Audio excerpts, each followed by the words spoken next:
Бірінші маусым басталысымен нөмірі 11-ші мектеп ұжымы балалардың жазғы демалысын барынша жан-жақты әрі қызықты етуге білек сыбана кіріскен. Білім ошағына кіреберіс аулада киіз үй бой көтеріп, онда ыстық бауырсақ, түрлі ұлттық тағамдар күн ара пісіріліп тұрады. Сәйкесінше балалар да астан дәм татып, ұлттық құндылықтарға терең бойлайды. Қала берді мұна тұрған мөп-мөлдір хауыз суы ыстық күнде балғындардың сергуіне зор септігін тигізеді. Қызыққа толы күншуақ лагеріне қазірдің өзінде, яғни алғашқы маусымға 85 бала жазылып үлгерген. Жалпы биылғы маусымда бас аяғы 200-ден астам бала қамтылады деп жоспарлануда. Оның ішінде аз қамтылған отбасынан 22 баламыз демалып жатыр.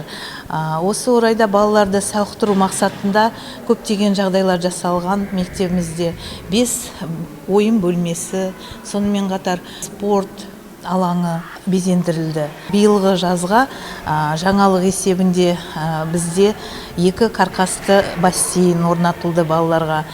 Және де мына спорттық бағытты дамыту мақсатында 2 шатыр палатка салынды. Бұның барлығы балаларға керемет жағдай жасалуда деп білемін.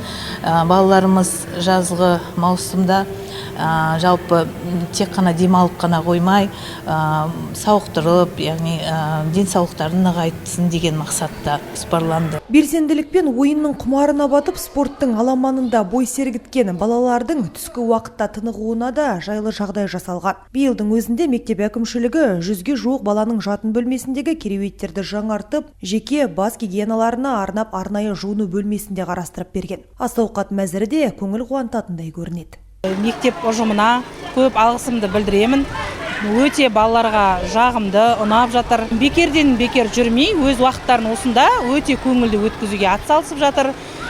Және де балаларымыз 3 мезгіл тамақ ішуде, ойын ойнау және бассейндерге бару, түрлі қызықты іс-шаралар өткізіліп жатыр. Мың алғыс, рахмет.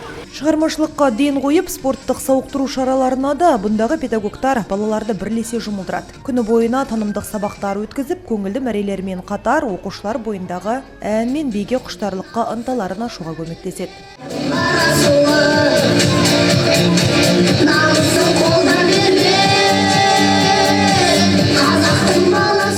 Мен жазғы лагерге демалуға келдім. Маған өте ұнады. Біз бассейнге барамыз, киноға барамыз, ойнаймыз. Мен 3-ші сыныпты бітіріп жатырмын. Маған күншуақ лагері қатты ұнайды. Біз апайларымыз бізді бассейнге, кинотеатрға, музейге бәрін апарады. Ішіміз пысқан кезде ойындар ойнатады. Маған күншуақ лагері ұнайды. Маған лагерге барғаным өте ұнайды. Қызықты, көңілді апайларымыз бізге бүкіл жерге апарады. Киноға, бассейнге. Осында көп достар таптым. Келесі жыл болса, тағы да келем. Жалпы күншуақ лагерінде 2-ші маусым ағымдағы айдың 25-нен басталады. Айта кетейік, жалпы лагер жұмысымен тікелей танысу үшін қала әкімінің орынбасары Бибігүл Иманғалиева мен қаламыздың бас педагогы Лаура Дүйсюбова арнайы барып қайтты. Естеріңізге салайық, жалпы қала көлемінде 40 мектеп жанынан ашылған. Лагер жұмыс істесе, оларда 9 мыңнан астам бала қамтылып отыр. 17 мектепте балалар түскі тынығу уақытымен демалады.